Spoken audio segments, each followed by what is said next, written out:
Hello, my name is Gary Bond. I wanted to speak with you today about education, and different aspects of education could be discussed, but I wanted to speak with you specifically about the transformative learning theory. When I began my master's degree a few years ago, coming from a military background, I had really not heard of pedagogy, but I found that the old paradigm, or the traditional view of pedagogy, was that the students were these empty vessels waiting there for the wisdom and knowledge and information the wonderful professors or instructors or teachers were set to fill them with. And that didn't sit quite right with me.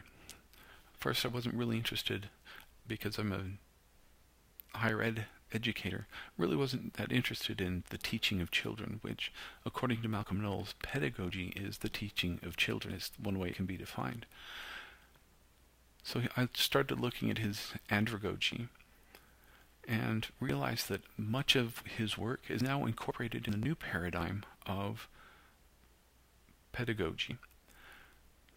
More funds of knowledge, interests, and that type of thing are being taken into account in pedagogy. So that left me with a situation.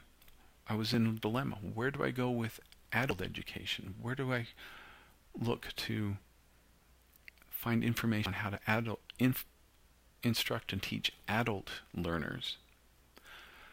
That's when I started looking at the transformative learning theory. Transformative learning theory was developed by Jack Mesereau. Jack was born in North Dakota. He had his education degree from UCLA, had a number of different positions that he worked in, to include professor of adult and continuing education. And in his work, his wife Edie, he was initially influenced, or was influenced by the works of Illich and Freire. In the 1970s, he encountered their works, and it unequivocally challenged what he believed, his relatively unsophisticated premises, and he really started looking at it. About that same time, his wife, Edie, returned to school to complete her degree, and her dramatically transformative experience really was inspirational to him. He started doing research on women returning to community colleges and the workforce, and that led to the transformative learning theory. The transformative learning theory, in a quick glance, is the process by which we transform our taken for granted frames of reference, meaning perspectives, habits of minds, mindsets, etc., and make them more inclusive, discriminating, open, emotionally capable of change. They begin with a disorienting dilemma. This dilemma is something. It may be a video, it may be a book, it may be an encounter with someone else that shakes your world. It changes the way that you look at the world. You realize that really you don't understand the world. And that as you examine yourself, you begin to have feelings of guilt, shame, feelings that you're disoriented and not stable as you thought you were in the world. You begin to critically assess and look deeper into your social, your cultural, your mental processes, your assumptions about the world. And as you look into this, it's important that you get to the point where you realize that you're not alone in this. Others have traveled this path before.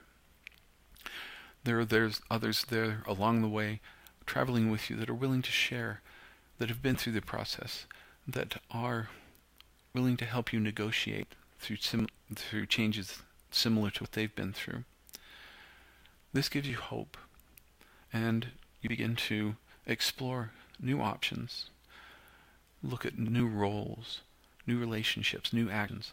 Whatever it is that disorienting dilemma caused you to be uncomfortable with, you start looking at new ways of addressing and understanding those actions. Eventually you'll put together a plan. In that plan, it may be returning to school, it may be technical or vocational education. It may be self-study, but you put a plan together, and then you begin the plan. You start acquiring the knowledge and the skills for implementing the plan. As you study, you research, you do the work, eventually you get to the point where you begin to be comfortable trying those new roles on. You actually could say that you take them for a test drive.